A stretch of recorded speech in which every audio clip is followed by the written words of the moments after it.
آج یہ پاکستان، جس پاکستان کا نوجوان آنکھوں میں آنکھیں ڈال کر یہ کہا کرتا تھا کہ میں انڈیا، جب وہ پاکستان کو دھمکی دیتا تو کہتا تھا آؤ میرے اندر جگرا ہے، میں تم سے لڑوں گا، لیکن آج انڈیا کا پرائم منسٹر مودی کیا کہتا ہے پاکستان کو کہ پاکستان اپنے 2 وقت کی روٹی کا بندوبست کر لے تو یہی بہت بڑی بات ہے۔ آج ہمارا دشمن ہمارا مذاق اڑا رہا ہے۔ آج ہمارا دشمن اس چیز کا فائدہ اٹھا رہا ہے کہ ریاستی ادارے اور پولیٹیشینز آپس میں لڑ رہے ہیں۔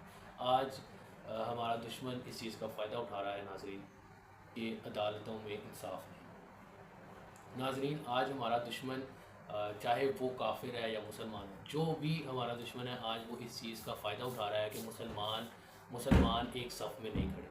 ناظرین، فلسطین کے اندر، رفح کے اندر، غزہ کے اندر مسلمانوں کو جلایا جا رہا ہے۔ یہودی مسلمانوں کو، مسلمانوں کے بچوں کو، مسلمانوں کی عورتوں کو ان کے بچوں کے سامنے ریپ کر دیا جاتا ہے اور ان کو زندہ آگ لگا دی جاتی ہے ناظرین رفح کے۔ اور یہودی ان کو آگ لگانے کے بعد ان کے سامنے ناچتے ہیں، ان کے سامنے رقص کرتے ہیں، ان کے سامنے ڈانس کرتے ہیں، ان کے سامنے خوشی مناتے ہیں، اور مسلمانوں کو اس طریقے سے پوری دنیا کے اندر قتل کیا جائے۔ اور ناظرین مسلمان کیا کر رہے ہیں؟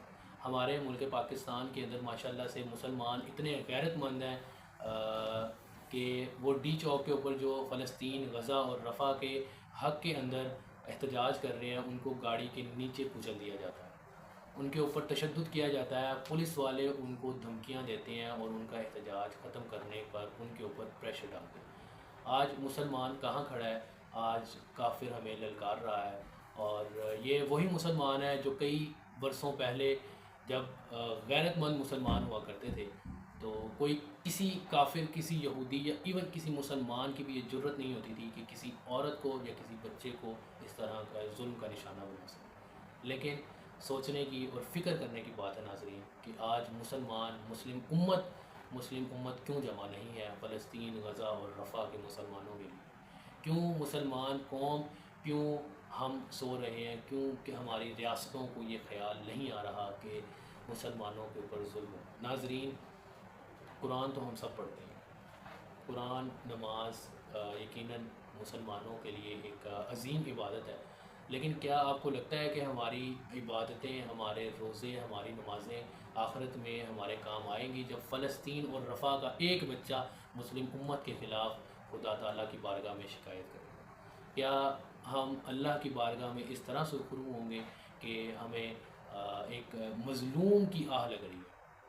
مظلوم فلسطین، غزہ، رفح، دنیا میں جہاں کہیں بھی مسلمانوں کے اوپر ظلم ہو رہا ہے، وہ سارے مسلم امت کو دیکھ رہے ہیں کہ وہ کب ہمارا ساتھ دیں گے۔ ناظرین، لمحہ فکری ہے کہ آج مسلمان کہاں سٹینڈ کرتا ہے، اور آج بھی ہم اپنی ہی لڑائیوں میں مگن ہیں کہ اس نے مجھے یہ کہہ دیا، اس نے مجھے وہ کہہ دیا، اور مسلمان چل رہے ہیں، مسلمان قوم چل رہی ہے، اور مسلم امت صرف آپس میں لڑ رہی ہے، اور یہودی، کافر، ظالم اس چیز کا فائدہ اٹھاتے ہوئے مسلمانوں کو ہر بار للکارتے ہوئے اس بار پھر للکار رہے ہیں، اور مسلمان بے شرموں کی طرح چھپ کر بیٹھے ہوئے ہیں۔ اب تک کے لیے اتنے ہی ناظرین، اپنا خیال رکھیں، ٹیک کیئر۔